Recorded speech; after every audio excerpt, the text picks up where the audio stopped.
Canal del Congreso presenta.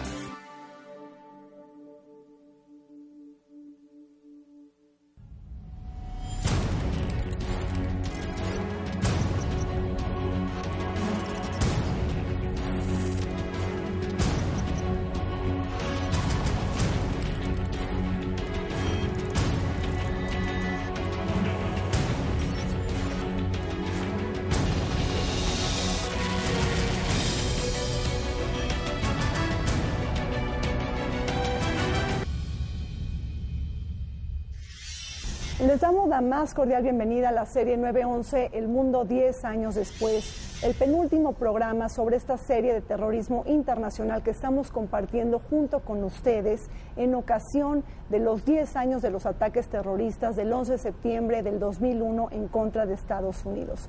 Los temas a debatir hoy: las modalidades históricas del terrorismo en América Latina, los casos más representativos en la región, la amenaza del narcoterrorismo y las implicaciones del terrorismo en México. América Latina ha sido testigo de la proliferación de diversos grupos terroristas de carácter urbano. Principales ejemplos de la versión clásica de la guerrilla latinoamericana se encuentran en las Fuerzas Armadas Revolucionarias de Colombia y el Ejército de Liberación Nacional, quienes buscan acabar con las desigualdades sociales, políticas y económicas mediante el establecimiento de un Estado marxista-leninista. Ambos grupos, surgidos en Colombia en 1964, son considerados como guerrillas, grupos beligerantes o bien por otros como grupos terroristas, lo que muestra una falta de consenso en la forma en que son catalogados. En los años 80, el Partido Comunista de Perú, conocido como Sendero Luminoso, desencadenó un conflicto armado contra el Estado y la sociedad peruana, permitiendo que se le etiquetara como una organización subversiva y terrorista.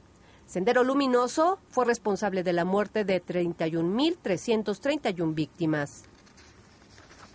Aunado a estos grupos terroristas, una de las modalidades más arraigadas del terrorismo latinoamericano adquiere forma con el terrorismo de Estado, una práctica que muchos países de Sudamérica experimentaron con el periodo de dictaduras que marcaron el destino político y económico de esa región del siglo XX.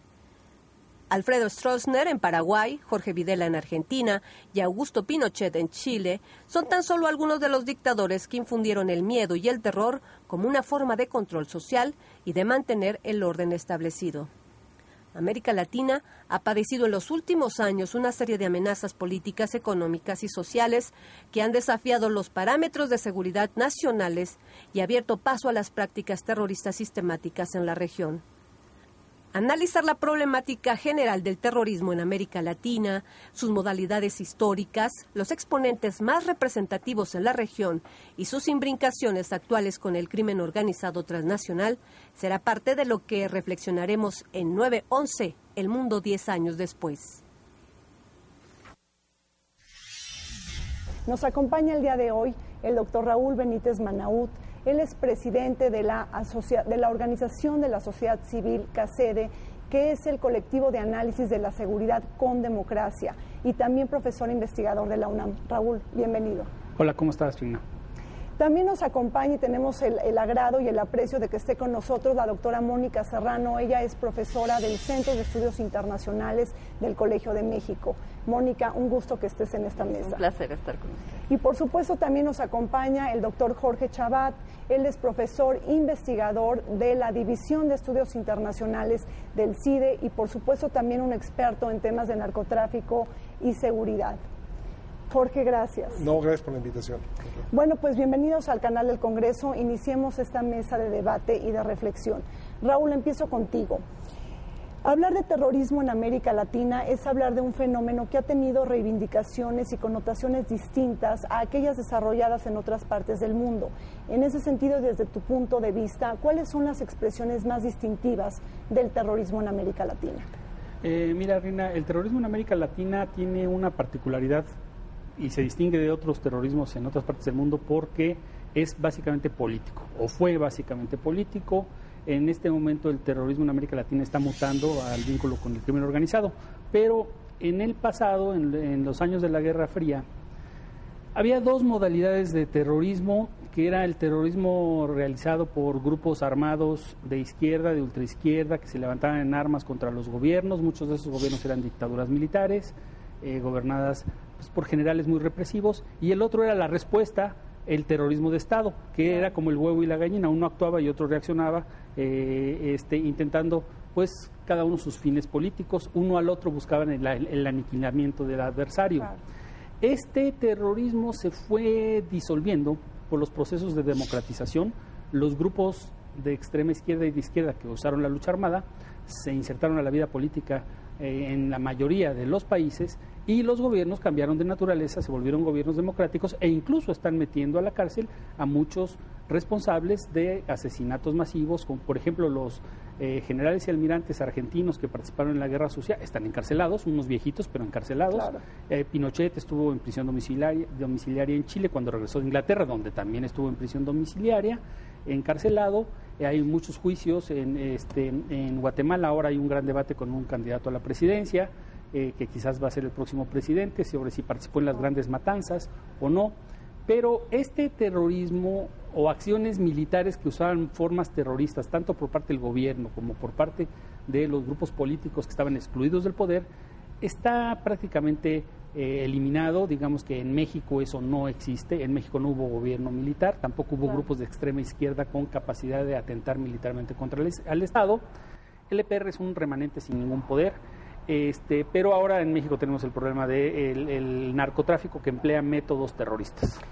Mónica, el surgimiento de guerrillas, insurgencias y de algunos otros movimientos revolucionarios en América Latina, de alguna manera han estado influenciados por el triunfo de la Revolución Cubana y por el desarrollo de esta Guerra Fría, que ha buscado o que ha hecho que Estados Unidos apoye a dictaduras militares en América Latina para alejarlos de la amenaza soviética.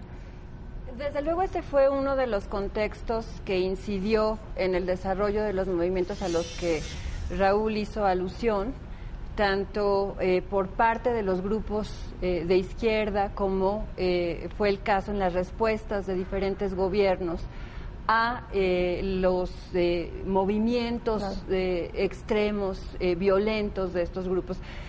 Yo creo que podríamos pensar en dos modalidades desde el punto de vista de los movimientos de izquierda. Sí. Unos van a tener una expresión más rural y otros van a tener una expresión urbana.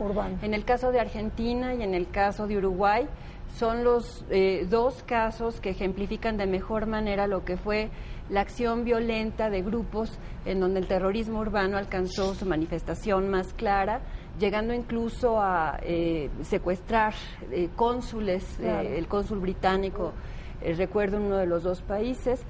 Y sin duda el caso paradigmático del terrorismo en América Latina fue el de Sendero Luminoso en Perú. Un caso que combinó la modalidad de terrorismo urbano con el terrorismo rural, en donde incluso en un primer momento, en alianza con el campesinado, logró poner al Estado en una situación muy complicada y en donde una estrategia muy sofisticada pudo finalmente poner fin a una amenaza que llevó a arrodillar al Estado y a un momento básicamente de un Estado a punto de desfallecer. En el caso de México encontramos las dos modalidades, pero como Raúl mencionó, con una expresión mucho menor. Claro. La Liga 23 de septiembre recurrió a expresiones de terrorismo urbano. El caso del EPR ha sido una insurgencia que ha recurrido en ciertos momentos a tácticas terroristas. Una emboscada contra un general en un momento dado y desde luego los atentados contra los acueductos en Querétaro. Fue en Querétaro, me parece. Ahora, Jorge, las manifestaciones de la violencia política en América Latina, de alguna manera también se puede decir o se puede interpretar que están ancladas a las desigualdades económicas, a las profundas injusticias sociales que han privado históricamente en el continente y también a esta imposibilidad de cambio político, ya sea para alcanzar el poder vía las elecciones o bien por permanecer en él, porque muchos presidentes llegaban a tomar el poder, pero luego eran derrocados, ¿no? Y financiados también por Estados Unidos. Bueno, sí, en el caso de de tácticas terroristas utilizadas por grupos guerrilleros que tenían una reivindicación de este tipo. Sí creo que explicaba, pues no tanto la capacidad de estos grupos, sino cierto apoyo de la población, porque efectivamente en algún momento gozaban de cierto apoyo en sectores pues no amplios, pero por lo menos en algunos sectores de la población. Lo cual no significa que todos los grupos terroristas tengan siempre estos apoyos. De hecho, para hacer una acción terrorista, pues realmente no necesitas mucho. Necesitas tener pues simplemente acceso a cierta tecnología, cierta capacidad logística, pero a la larga lo que buscan normalmente estos grupos terroristas es precisamente legitimar el Estado, poner a la población contra el Estado y eventualmente tener apoyo de la población, sobre todo si son grupos guerrilleros que tienen algún proyecto político. Obviamente, otro ingrediente de por qué los estados no podían manejar bien este tipo de ataques es que pues también las instituciones no eran muy fuertes, el sistema judicial no era capaz de disuadir a estas personas de hacer este tipo de acciones, y ciertamente pues no había en muchos casos sistemas democráticos, pero puedes tener terrorismo en países que son democráticos también. O sea, la ETA en España es un ejemplo claro. Entonces no necesariamente es la única variable que te explica este tipo de acciones, ¿no? Ahora, Raúl nos comenta, a grandes rasgos sobre el terrorismo de Estado. Ya lo mencionó, hace un momento. Me gustaría entender bien, y que la audiencia también lo comprenda mejor, ¿qué es el terrorismo de Estado? ¿Qué quiere decir? ¿Que el Estado utiliza su poder represivo para el control social y para eliminar cualquier expresión de disenso y de oposición política? Mira, terrorismo de Estado se da en países que tienen formas de gobierno excluyentes, donde consideran algún grupo social, étnico, político, enemigo. Y ese grupo a su vez reacciona de forma extrema en defensa, o a veces son los que tienen la iniciativa de atacar al Estado, con medios violentos, y no confían en las formas ni democráticas o políticas existentes en un país. Entonces el terrorismo de Estado es una acción gubernamental que no le ofrece a opositores formas legales, democráticas, participativas, etcétera, y a su vez la reacción de los grupos que están en esos países, en esas condiciones, pues es similar. Hay casos extremos de terrorismo de Estado. Bueno, el caso extremo en el siglo XX es la Alemania nazi, pero también, por ejemplo, a fines del siglo XX el gobierno de Yugoslavia, de Slobodan Milosevic, fue uno de los casos extremos, porque ya plantean genocidios masivos. En África hay casos terribles de terrorismo de Estado, donde un representante de una etnia toma el poder y entonces busca eliminar físicamente, racialmente, a otras etnias. En América Latina eso no se ve. En América Latina fue el contexto de la Guerra Fría, la lucha contra el comunismo, la ayuda que Estados Unidos le dio a gobiernos para luchar contra el comunismo, que consideraban que había grupos que buscaban ser aliados de la Unión Soviética, imitando el modelo cubano, y que Cuba en alguna manera ayudó a varios grupos de estos a entrenar, etcétera. Entonces, la respuesta en algunos países fue muy virulenta, y también a veces el terrorismo de Estado o formas ilegales del Estado aparece con el caso que Mónica señala, que creo que es muy importante e ilustrativo. Fue el caso del Perú. El gobierno peruano no incentivó la aparición de Sendero Luminoso, pero Sendero Luminoso apareció con un discurso muy extraño en América Latina, milenarista, extremista, buscando la reivindicación de construir una sociedad prehispánica, incaica, algo así, como si esas sociedades hubieran sido muy buenas o muy armónicas. Y era brutal la acción de Sendero Luminoso. El Estado peruano respondió también con muchos métodos ilegales. De hecho, el presidente Fujimori está encarcelado por esas causas. Pero aquí la cuestión es el uso de instrumentos legales o no, el uso de consideraciones de derechos humanos o no, que el Estado tiene más obligación de resguardar. Sí, yo quisiera añadir, hemos tocado o hemos identificado las variables que pueden conjugarse en un momento dado. El peso de factores como la pobreza y la desigualdad, el peso de factores como el cierre de opciones a la participación democrática y plural, la participación política, pero hemos también identificado, sin realmente poner el acento en el factor ideológico. Yo creo que uno de las variables definitorias del fenómeno terrorista tiene que ver con ese elemento que de alguna manera mencionó Raúl al referirse a la identificación de un enemigo, y que entonces, si estamos ante un enemigo, el terrorismo básicamente, siendo siempre una táctica extrema de acción política, lo que busca, el objetivo último es eliminar al enemigo. Y en función de la eliminación del enemigo, entonces justifica y se permite acciones extremas, acciones que desde un punto de vista democrático, desde un punto de vista liberal, no pueden ser justificadas.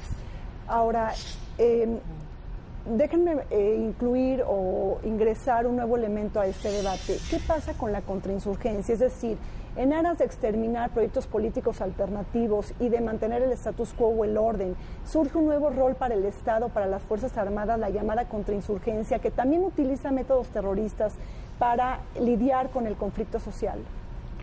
Bueno, utiliza no necesariamente métodos terroristas, porque los métodos terroristas buscan atacar a la población civil y generar un terror. Viola derechos humanos, ¿no? No necesariamente de manera masiva. Lo que pasa es que entran en una lógica de que se sienten acorralados por este enemigo, incluso estados democráticos.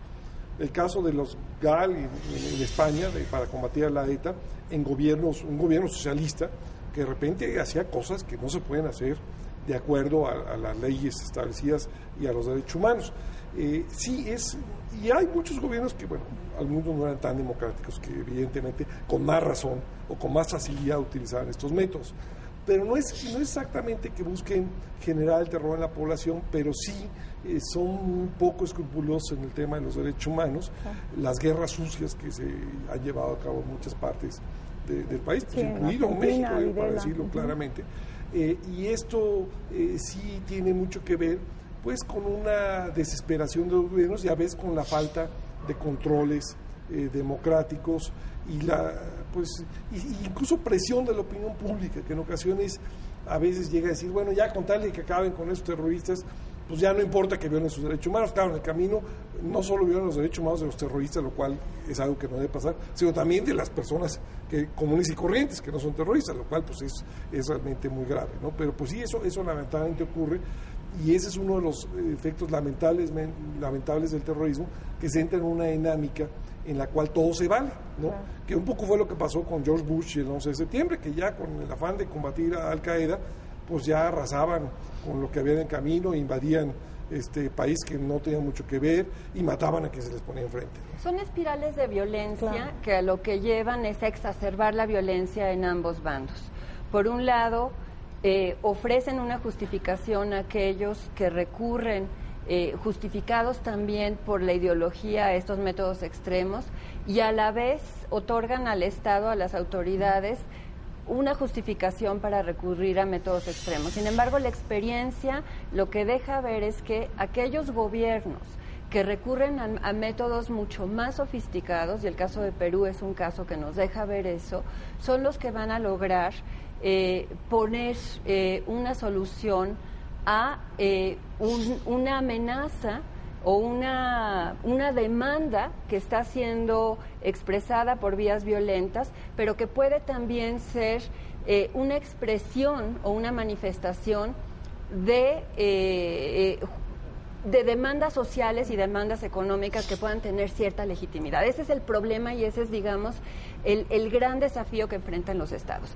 Las experiencias históricas y exitosas de contrainsurgencia son aquellas que en lugar de recurrir a métodos extremos, han hecho de la participación democrática y de la participación social el elemento privilegiado. La experiencia de Malasia, en donde los británicos combinaron una estrategia de aislar de la población a los elementos más extremos, pero a la vez fomentar la participación política, de volver a hacer una entrega de los mecanismos de participación política a las comunidades, son los que permitieron a, en su momento, lo que va a convertirse en la experiencia exitosa por excelencia de contrainsurgencia. En el caso de Perú fue una combinación de factores, la manera en la que los métodos violentos de Sendero terminaron por alienar el apoyo de la población, desde luego de la población rural, que fue la que en un primer momento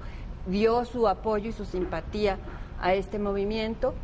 En la primer fase la respuesta del ejército fue una respuesta muy violenta y luego ajustaron sus métodos, y fue sobre todo la capacidad de investigación y la paciencia y métodos sofisticados de la policía lo que permitió acorralar al líder Abimael Guzmán. Ahora, bueno, de alguna manera rápidamente hablamos de las claves, o digo, en términos muy generales, sobre la parte histórica del terrorismo en América Latina. Me gustaría situarme, antes de mandar a corte, un poco sobre las implicaciones para América Latina del 9/11. O sea, situémonos un poquito en la escena del 9/11 y me gustaría que me comenten, o sea, qué pasa en América Latina y frente a esta situación, por ejemplo, de la OEA. Cuando la OEA, a través de su Comité Interamericano de Terrorismo, aprueba una resolución en donde señala que el ataque del 9/11 fue un ataque a todos los estados americanos. Ahí, ¿cómo llega todo esto a América Latina? Bueno, brevemente, eso es una declaración de solidaridad, la invocación a una solidaridad con Estados Unidos, pero es una declaración que tiene el objetivo preventivo. Bien sabe Estados Unidos y los gobiernos latinoamericanos que el terrorismo de origen islámico en América Latina es casi inexistente, excepto en algunos puntos de la llamada triple frontera en Argentina, Paraguay y el Brasil. Ajá. Un atentado financiado por el gobierno de Irán en Argentina contra un centro judío. El AMIA. Excepto ese tipo de actos, no hay terrorismo islámico en América Latina. Entonces serían medidas preventivas: seguridad de aeropuertos, control de migraciones, informatización de sistemas migratorios, etcétera. Y América Latina hizo bien su tarea. El problema es que tanto énfasis en la guerra contra el terrorismo, se olvidaron del narcotráfico, y el narcotráfico creció con todo a su favor. Bueno, pues vamos a un corte. Cuando regresemos, las amenazas de la seguridad continental en América Latina y el punto de encuentro entre el narcotráfico y el terrorismo. No se vayan. Aquí el problema de Latinoamérica en particular, en cuestiones de seguridad nacional, que no necesariamente tiene que ver con las preocupaciones que tiene México, es que como existe esta división política en Latinoamérica, eso se ha reflejado en sus estrategias de seguridad nacional. Entonces uno está viendo cómo Brasil está comprando submarinos nucleares, cómo Venezuela está comprando e incrementando en una forma importante su arsenal para el ejército, ante lo que ellos perciben una amenaza de países como Colombia, ¿sí? Por las discusiones políticas que han tenido. En el caso de Colombia y sus vecinos, pues sus vecinos de una forma u otra han sentido el impacto de una relativamente eficaz estrategia en contra de la guerrilla, y estos guerrilleros se van a otros países y eso también se vuelve pues un problema de amenazas, si quieres tú, a los vecinos, que tiene que reflejarse en tu estrategia de seguridad nacional, que tal vez no lo reflejas por razones políticas. Entonces yo diría que cuando se habla de seguridad nacional en Latinoamérica, a pesar de este historial negro que ha tenido este concepto durante la Guerra Fría, el desarrollar una estrategia, una buena estrategia de seguridad nacional para poder enfrentar las amenazas de un país, particularmente en una situación de crisis, requiere un pragmatismo que yo diría que no tienen la mayoría de los países latinoamericanos.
Bueno, pues estamos de regreso en esta serie 911, el mundo 10 años después, y sabemos que América Latina está atravesando por una situación muy delicada en materia de seguridad que está poniéndole una serie de retos a la gobernabilidad de nuestros países. Ahora entonces platiquemos con nuestros expertos e invitados sobre las interrelaciones que existen entre el narcotráfico y el terrorismo. Jorge, o quien quiera comentarme al respecto, hay todo un debate en América Latina para explicar las nuevas realidades y las nuevas tendencias que nos afectan y nos alcanzan. Es decir, estas manifestaciones de violencia política de alguna manera se coluden con el narcotráfico. Hay nuevas categorías para explicar el narcoterrorismo y la narcoinsurgencia, como las nuevas modalidades para explicar lo que está sucediendo. Pues mira, la verdad es que sí es un concepto que han acuñado pues incluso algunas agencias de gobierno de Estados Unidos, narcoterrorismo, narcoinsurgencia. Y lo que tú tienes es que hay muy pocos ejemplos al respecto. De hecho, quizás de narcoinsurgencia lo más próximo que puedas tener son las FARC, que eventualmente era una guerrilla que se metió a actividades criminales, incluso narco. Pero aquí más bien no es tanto una alianza entre una guerrilla y el narco, sino que la guerrilla se volvió narco, ¿no? Que es un fenómeno extraño. Pero la guerrilla se volvió narco y ya no sabemos si es guerrilla o no, más bien ya parece ser un grupo criminal. Sí ha habido también, se hablaba antes en Colombia, le mencioné, de ciertas alianzas temporales entre grupos de narcotraficantes con grupos guerrilleros, que decían, bueno, tú me dejas pasar por aquí la droga, te pago, pero son movimientos diferentes, tienen fines diferentes. El narco básicamente lo que busca es hacer dinero, busca el lucro. Los insurgentes tienen un proyecto político. Ideológico, ¿no? Tienen una ideología política. Entonces no es muy fácil. O sea, esta idea de que todos los que ven las historietas de Superman, que todos los villanos del mundo se juntan y son amigos, no es tan cierto. Tienen intereses diferentes, ¿no?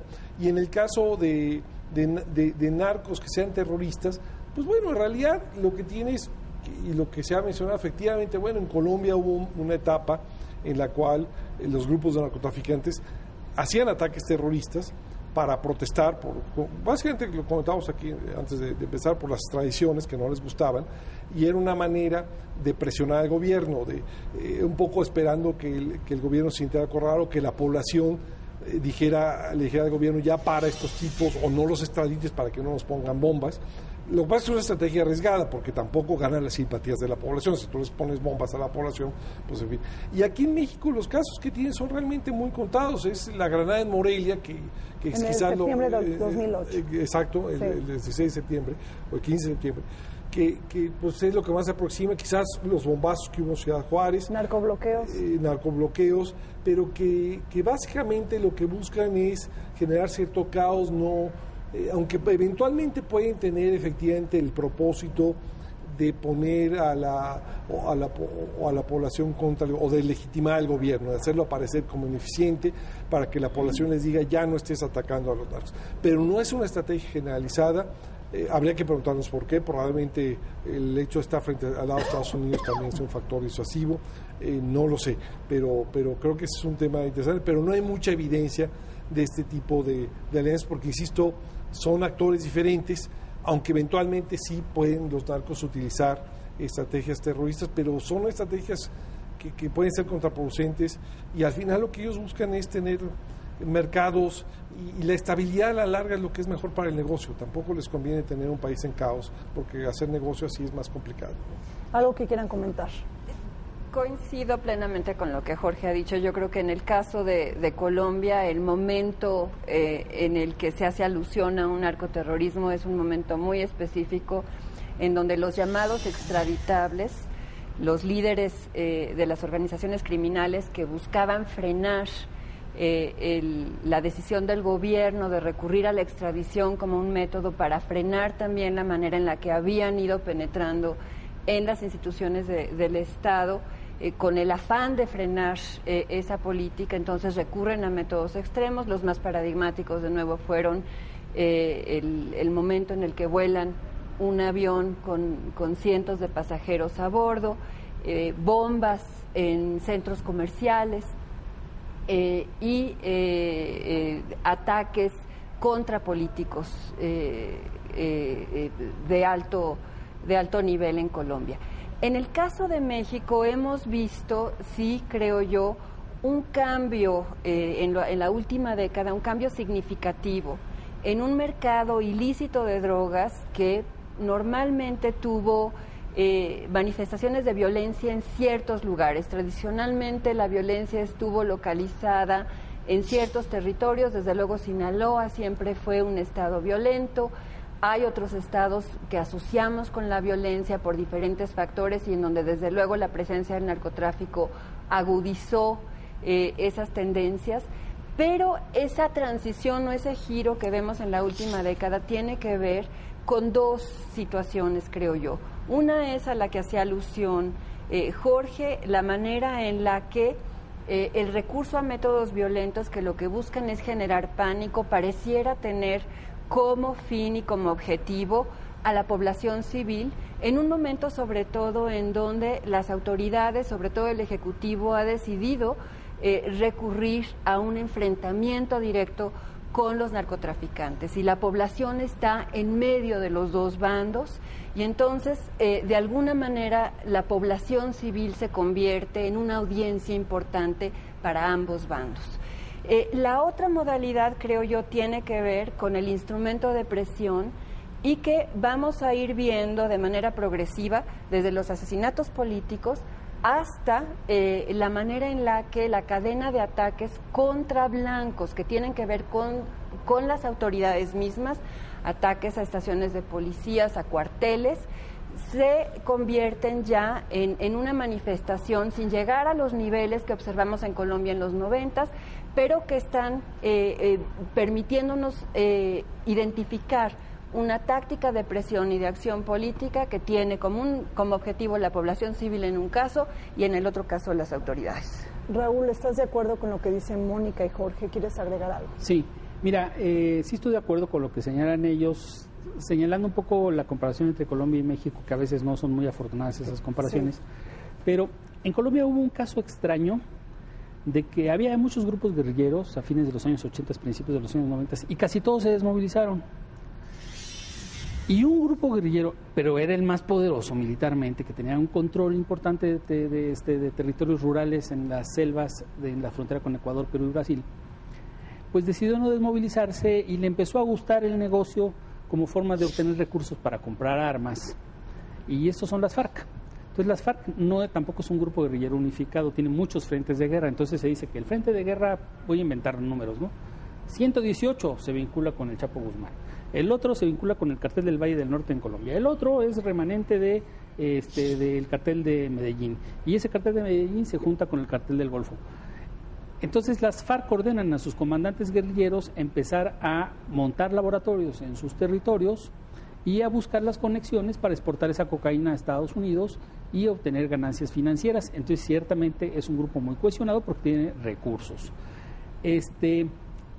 En ningún otro país se dio esa mutación. Es un caso extraño, fue un caso de ineficacia del gobierno colombiano por no poder haber estimulado la transición a su conversión a la vida civil, y eso tiene muy debilitada la democracia colombiana.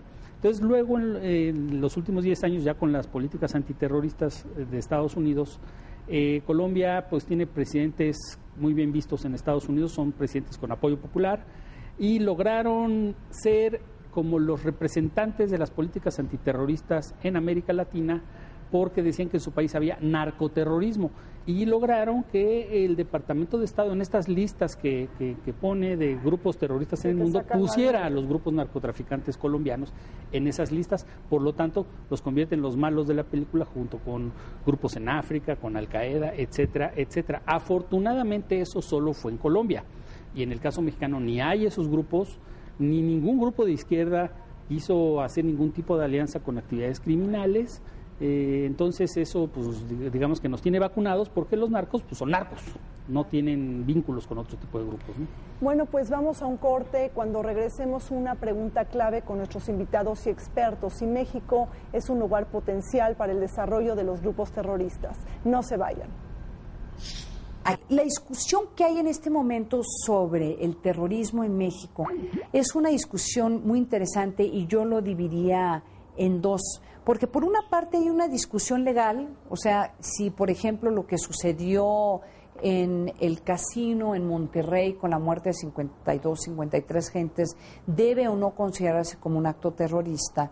Entonces hay el tema legal, ¿sí? Y ya hay, y la Procuraduría lo ha aceptado, que han estado ellos investigando, por lo menos tienen órdenes de captura en contra de 52 personas por terrorismo, ¿sí? Entonces hay un reconocimiento, por lo menos en términos legales, de que sí ha habido instancias de terrorismo en México. Pero también hay un debate político que es muy interesante y hay situaciones que tal vez no necesariamente cumplen con los requerimientos legales para considerar estos actos como actos terroristas o estas personas como terroristas, pero desde la perspectiva pública sí es terrorismo y las personas que llevaron a cabo estos actos sí son terroristas por la magnitud de la muerte y el impacto que está teniendo en la sociedad y hasta cierto punto la incapacidad del gobierno de detenerlos, ¿no?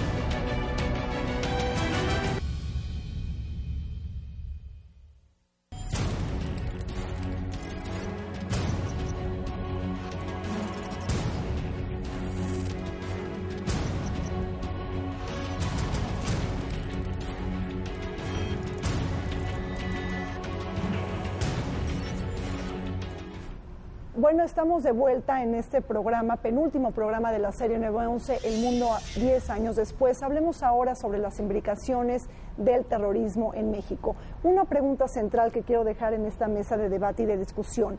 El narcoterrorismo, de alguna manera, encuentra una de sus manifestaciones más evidentes en México.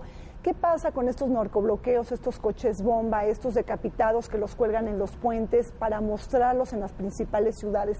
¿Se puede hablar de que hay narcoterrorismo en México, Jorge? Mira, yo como comentábamos hace rato, creo que eventualmente utilizan algunas estrategias de los terroristas, básicamente pues para poner presión sobre el Estado.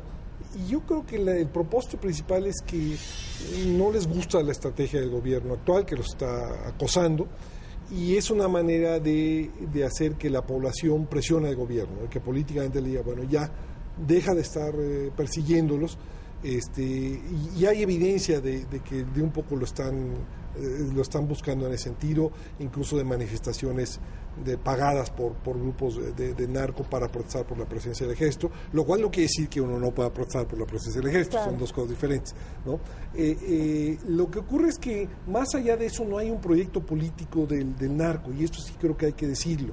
O sea, esta idea de que el narco se quiere apoderar del país, pues como para qué, digo, claro. Realmente no es un actor político, no tienen un proyecto de qué hacer con no hay Pemex, una agenda política ni qué hacer o políticas públicas, no, claro. Políticas públicas, no les importa, lo que quieren es un país donde puedan hacer negocio, un Estado que no los moleste, que es más, tampoco les conviene el caos totalmente, les conviene un gobierno que mantenga cierto orden, pero que los deje trabajar, digamos, esa es la idea. Y para eso no necesitan tomar el gobierno, sí necesitan tener aliados en el gobierno, que es diferente, y comprarlos, y tenerlos aquí comprados y corrompidos. Pero esta idea de que ya se van a apoderar y vamos a tener un presidente narco, pues ni al narco le conviene, porque al final tener un presidente un día que es narco, pues se legitima tal que no les funciona al narco. Pasa como en Afganistán, que los talibanes estaban tan identificados ya con el narcotráfico, que ellos mismos sean narcotraficantes, que pues no se puede mantener. Entonces esa idea creo que no es Pero es cierta. muy importante dejarlo Yo claro. no estoy tan de acuerdo con lo que dice Jorge. ¿Por qué? Porque a los narcotraficantes sí les gustaría tener un presidente que los ayude. Lo que pasa es que no pueden. Que los ayude, pero que no sea narco. No. Bueno, si los ayuda, pues es cómplice del narco. Y que no parezca que es narco. Lo que pasa es que es imposible que en las condiciones actuales de un país como México haya un presidente narco o del narco, porque tiene vigilancia de servicios de inteligencia de todo el mundo, porque sería muy evidente, etcétera. Yo no veo a un presidente mexicano dándole órdenes al jefe del ejército diciéndole, deja pasar 4 convoys mañana a las 6 de la tarde en la carretera que va a Piedras Negras. No lo veo. Pero si les gustaría, pasemos a eso así. Entonces, el narco no tiene proyecto político, pero sí les interesa conquistar ciertos políticos para ayudarles a hacer su negocio. Ahora bien, Jorge, la territorialización, yo creo que el narco sí está ocupando espacios de poder político a nivel municipal, precisamente porque en zonas rurales, por ejemplo, de Michoacán, necesitan el apoyo de los presidentes municipales, porque si no lo tienen, el presidente municipal es el que se entera de todo en un lugar, entonces va y habla a la Policía Federal y dice, en tal lugar, en tal cerro, hay un narcolaboratorio. El narco necesita que el presidente municipal no haga eso, sino que los proteja. Y se sabe de la convivencia, puede haber colusión en algunos casos histórica de las autoridades de Sinaloa con el narcotráfico, o algunas de Guerrero desde hace 50 años con el cultivo de marihuana desde la Segunda Guerra Mundial. Entonces, aunque el narco no tenga proyecto político, sí necesita de ciertos políticos. Y del control de plazas, de ciertos control de plazas claves para su actividad. Por eso el norte está como está, no otras partes del país, ¿no? Preguntaba si hay narcoterrorismo en México. Yo creo que uno de los factores que permiten explicar el recurso a métodos violentos, tanto entre la mecánica de acción y la competencia entre los grupos criminales, como en su relación con el Estado, tiene que ver con 2 factores fundamentales. Uno, que está en la base del narcotráfico y del crimen organizado en general, y es el ingrediente de la confianza. La confianza es un ingrediente que es fundamental para la operación de estas organizaciones. Necesitan contar con una lealtad a todo, que esté a prueba que esté absolutamente blindada. Y una vez que esa confianza empieza a erosionarse, la probabilidad de el recurso a métodos violentos será mayor. La violencia siempre va a estar soterrada o bien abiertamente explícita, pero siempre va a estar presente en la mecánica de operación del crimen organizado y del narcotráfico. El segundo elemento tiene que ver en la relación con las autoridades y con el Estado. El Estado no necesita involucrarse de manera directa, pero para que el narcotráfico y el crimen organizado pueda operar, necesita por lo menos de la pasividad del Estado. Y una vez que esa pasividad se pone a prueba, ya sea como consecuencia de la competencia entre las organizaciones criminales o como consecuencia de la reacción del Estado, la probabilidad entonces de que la violencia emerja entre las relaciones, entre los grupos criminales o en su relación con el Estado será mayor. Y yo creo que aquí lo que vimos fue, a lo largo de una década, y Jorge podrá explicarlo esto mucho mejor, es la manera en la que una serie de factores empezaron a estrechar el margen de maniobra de las organizaciones criminales, la estabilización del consumo de cocaína en Estados Unidos, la apertura de rutas hacia Europa y hacia África, lo cual le devuelve el poder a narcotraficantes en Colombia y en Brasil y de alguna manera se convierte en una competencia mucho más fuerte para las organizaciones mexicanas. Y el impacto de los controles fronterizos como consecuencia del 11 de septiembre. Eso implicó que el margen de utilidad de las organizaciones criminales se viera amenazado y que la competencia entre ellas se incrementara. Si hacemos memoria, recordaremos que la primera respuesta de las autoridades mexicanas a la violencia de las organizaciones criminales es una respuesta a la violencia entre ellas, no es una violencia a un desafío en contra del Estado. Ese es el primer momento, el primer paso. El problema que vemos en la última etapa, en el último sexenio, es que una vez que el presidente Calderón decide declarar la guerra, él añade un ingrediente o un agravante, digamos, al factor de la confianza. Claro. Jorge, ¿quieres comentar algo? No, yo estoy de acuerdo. Yo creo que efectivamente sí, el impacto del 11 de septiembre en la guerra contra el terrorismo tuvo ese efecto en el combate al narco en México. Ciertamente, como señalaba Raúl, la obsesión del gobierno de Estados Unidos se centró mucho en el terrorismo, pero al mismo tiempo los controles que empezó a poner el gobierno estadounidense propiciaron un desarrollo del mercado interno y un aumento de la violencia en México. Perdón, Jorge, ¿cuáles controles? Si la cocaína pasa, pero como Pedro por su casa. Los controles en el flujo de algunas personas y las revisiones, que en realidad no han afectado el flujo de la cocaína, pero sí desde los años 90, si se acentuó en la década de los 2000, hay un aumento en la droga disponible para venta en México, lo cual te hizo que creciera el mercado interno, aunque es una tendencia que en los 90 se acrecentó mucho en esta década pasada, y ahí están las cifras de consumo, y es lo que te explica en buena parte también esta lucha por los mercados y la violencia que tenemos en México. Y estas tácticas que yo no creo que sean terroristas, pero son tácticas muy violentas, o sea, se están peleando la cuadra, no digamos, claro, y te matan por nada, o sea, tampoco tiene que ver con el tamaño del mercado. Se están matando porque quieren distribuir en esa esquina o en este barrio, y si tú les compites te matan.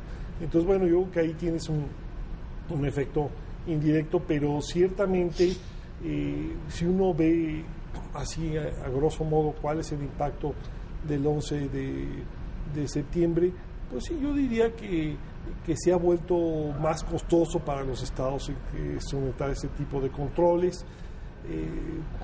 El impacto sobre el narco no está muy claro, pero sí hay una serie de controles más engorrosos para comerciar las mercancías, incluso legales. Ha habido un impacto también que no tiene que ver necesariamente con el 11 de septiembre, pero está vinculado en los flujos migratorios que se han de alguna manera reducido de México a Estados Unidos, que tienen que ver también con la crisis en Estados Unidos, pero también los controles son mayores, entonces hay un impacto ahí indirecto, en fin, pero yo creo que todavía falta hacer una evaluación muy global del impacto del 11 de septiembre. A lo mejor después de algunos años llegamos a la conclusión de que sí cambiaron algunas cosas, pero que probablemente no cambiaron tanto como uno se hubiera imaginado. Ahora, sí, Raúl. Mira, aquí hay que analizar la estrategia de Estados Unidos. Estados Unidos fue el receptor de los ataques del 11 de septiembre cometidos por un grupo terrorista, Al-Qaeda, y elaboró una estrategia contra el terrorismo, pues que ellos entienden global, a nivel mundial e integral, con muchos esquemas de todo tipo: inteligencia, migratorios, policíacos, militares, cooperativos con otros países, etcétera, etcétera. Estados Unidos elabora la primera estrategia contra el crimen organizado 10 años después. En julio apenas acaba de salir el documento de la estrategia contra el crimen organizado. Entonces, lo que aplican ellos en su territorio le exigen a otros, es muy asimétrico. Muy asimétrico. Y luego exigen que México tenga una eficiencia como si fuera un gobierno del primer mundo, con servicios de justicia muy buenos, con servicios de inteligencia buenísimos, con un superejército, con un superservicio migratorio. Una iniciativa Mérida muy acotada, ¿no? Muy Mira, limitada. la iniciativa Mérida es un tema en sí mismo. Sí. Las cantidades de la cooperación, desde mi punto de vista, son irrisorias. O sea, si de veras quieres hacer una iniciativa Mérida, Colombia, ¿no? bueno, o Plan Colombia, que fue más o menos 7, 8 veces más. El Plan Colombia llegó a sumar hasta $9,000 millones. Sí. Colombia teniendo 3 veces menos población, o bueno, la entrada de Estados Unidos a Irak pues tiene 30 veces la iniciativa Mérida por año. Claro. De cantidades. Entonces, ¿se toman en serio o no se toman en serio las cosas? Si hubieran capturado al Chapo Guzmán con la misma energía y con la misma dedicación que a Osama Bin Laden, ya estaría el Chapo Guzmán. Hubiera muerto y lo hubieran puesto en un portaaviones como le hicieron como en Osama, o en una cárcel de Estados Unidos, o en una cárcel de alta seguridad en México que todavía no se construye para él porque se escapó de una. Entonces, hay una diferencia muy grande entre el discurso y las políticas efectivamente aplicadas, y en nuestro gobierno es igual. Nuestro gobierno peca de una inconsistencia tremenda de lo que dice Calderón en su guerra a lo que hace. Lo que estás diciendo, Raúl, es que la prioridad que tiene Estados Unidos en el combate al terrorismo no es la misma que tiene el combate al narcotráfico. Exactamente. Y yo creo que es cierto. Porque finalmente el terrorismo te afecta a la población de manera directa y sí genera una reacción pues de preocupación en la población.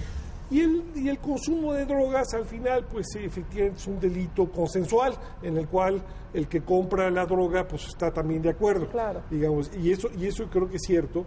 y eso explica en parte por qué Estados Unidos ha sido mucho más eficiente en controlar el movimiento de terroristas en su territorio que en el caso del narcotráfico. Y en el caso de la corrupción, tienes más casos, muchos casos de corrupción por narco, y yo he estado tratando de pensar qué casos de corrupción hay de que un terrorista haya comprado a un policía en Estados Unidos, y yo no recuerdo, a menos que ustedes lo sepan. Porque la estrategia no requiere la compra del policía, por el contrario. Puedes comprarlo también, pero no es tampoco tan fácil, ¿no? Es evadirlos, yo creo, porque entonces pierdes. O sea, si tú lo compras, pierdes la legitimidad, el impacto, el golpe. Si ese es el blanco, comprarlo... El blanco es que te dejen poner una bomba en algún lado. Lo hace cómplice. Pero yo quería regresar al tema de los impactos del 11 de septiembre. Yo creo que hay uno muy claro en donde el símil y el paralelo con Colombia es nítido.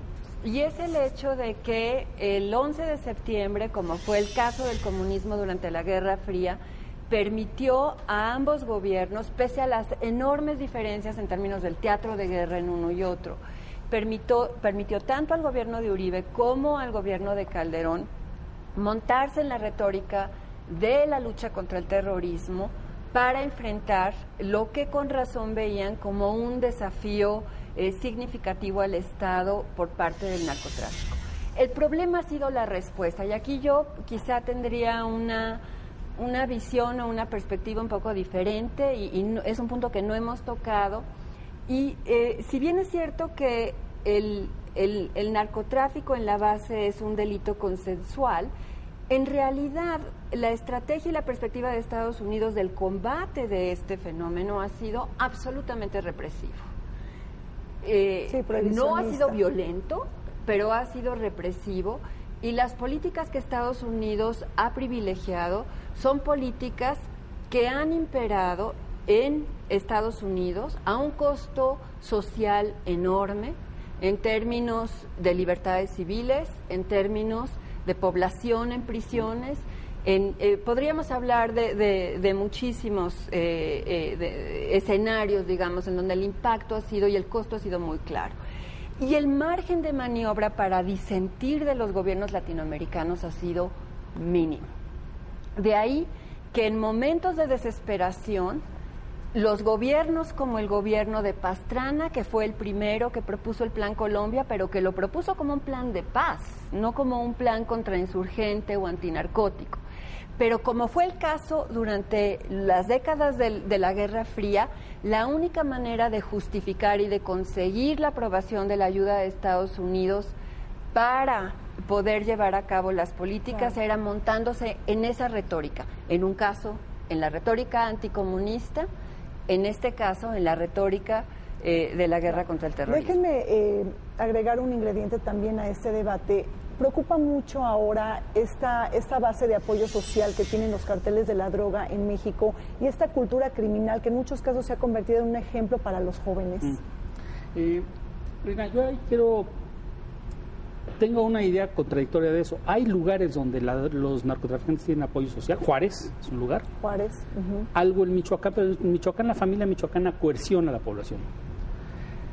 Hay narcotraficantes con otras estrategias, como por ejemplo el Chapo Guzmán, donde incluso él no extorsiona ni nada, ni le pide impuestos a los agricultores, ni nada como hace la familia michoacana. Les da crédito a los agricultores que no cultivan marihuana ni amapola, jitomateros, etcétera, los vuelve sus cómplices. Pero eso es contradictorio. Mira, por ejemplo, yo creo que en la ciudad de Monterrey no hay ningún tipo de apoyo social al narco, hay pánico social, es lo que Mónica hace rato decía. Ataca a la población y genera un estado de pánico. Un lugar que tenía de los menores índices del país de violencia, de homicidios, etcétera. Llega el narco y distorsiona esa convivencia. Además es un lugar próspero donde hay mucha actividad económica. Claro. Los jóvenes, por ejemplo, en Monterrey tiene la tasa más alta de inserción de la juventud en universidades y tecnológicos de todo el país. Ahí no hay motivaciones para los jóvenes. Pero llega el narco y distorsiona todo. Entonces, ¿cuál es el problema? El gobierno no ha encontrado una fórmula para sacar las células de los Zetas y del cartel del Golfo de Monterrey. Lo que yo quiero señalar es que hay una dispersión, desintegralidad, contradicciones en el gobierno tremendas. Y hay que hacer caso de aquellos llamamientos donde se hace una invocación a una política coherente y que no se salga mucho de los cánones de la legalidad. Y ahí quiero, pues soy universitario, tengo aquí un documento de la universidad sobre los elementos para la construcción de una política de Estado para la seguridad y la justicia en democracia. No sé si se puede poner en pantalla, pero son producto de las reflexiones de un grupo amplio de universitarios. No quiero decir el rector, porque no es el rector, es universitario. Raúl, déjame interrumpirte. En ese sentido, todo lo que estamos hablando aquí en este debate sobre el narcotráfico que está coludido con los métodos terroristas, de alguna manera se refleja en este debate de la Ley de Seguridad Nacional. Sí, porque hay un pánico. Hay un pánico. Y digo, ¿qué tiene que ver con lo que estás hablando de la ONU? Hay un pánico y se le reclama a los legisladores que se pongan de acuerdo. Que hay un interés hay un interés superior del Estado que está por encima de los intereses del PRI, del PAN y del PRD. Estoy hablando de los partidos grandes, no estamos en el canal del Congreso. Y bueno, los chiquitos también tienen que traer estos consensos, pero hay un interés superior por parar esa violencia narcotraficante que en ocasiones utiliza tácticas terroristas. Mira, por ejemplo, la invocación de la universidad, la reforma total del sistema de justicia. Es increíble cómo un criminal dice él ante las cámaras que él ha matado a 300 personas y el gobierno lo captura después de que mató a 300 personas. O sea, la incapacidad de la investigación judicial en México es increíble. O sea, hay que matar a 300 para que te agarren. En cualquier otro país con algo de estructuras judiciales razonables, pues te agarran al segundo o tercer homicidio, no al 300. Homicidios seriales les dicen en Estados Unidos cuando ya van 4. Aquí hay 300.